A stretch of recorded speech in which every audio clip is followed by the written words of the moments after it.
माननीय प्रधानमंत्री मोदी जी के 12 साल जो विकास होया देश में और मोदी जी की लंबी आयु हो, इसके लिए हमने अपनी विधानसभा में मंदिरों के अंदर पूजा पाठ कराया, लंगर भी लगाया और साथ में हमारे 4 मंडल हैं। चारों मंडलों में रदौर विधानसभा के ब्लड डोनेशन कैंप वो लगाए हैं। ये खून इकट्ठा करके हम ब्लड बैंक के अंदर देंगे ताकि जरूरतमंद लोगों को मिल सके। 2047 तक हमने अपने देश को विकसित करने का जो हमारा नारा है, इसको सार्थक करना।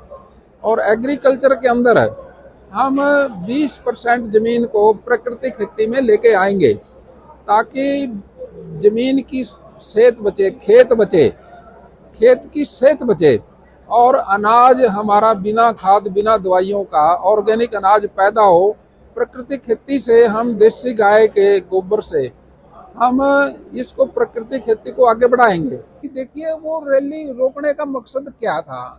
अब देश के प्रधानमंत्री जी ने कहा था भाई डीजल की सप्लाई में चेन जो है वो उतनी बढ़ नहीं पा रही जितनी पहले आती थी। वो रोक का मतलब ये नहीं है हम किसी पॉलिटिकल पार्टी की जयंती को रैली को रोक रहे हैं। वो तो ये था भाई जब तक देश की व्यवस्था, दुनिया में झगड़े चल रहे हैं, डीजल की जो कमी है, हमारे को भी आदेश है, हम मंत्री हैं भाई, अपना आधा काफिला करके चलो और फजुल्ला खर्च ना करो।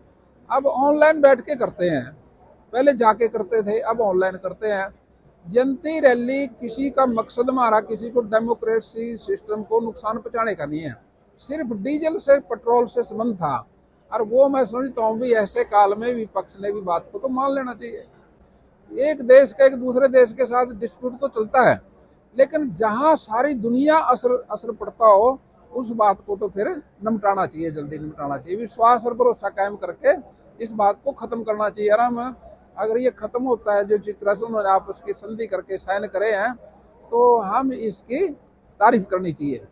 अच्छी बात है, समझौता हो जाए।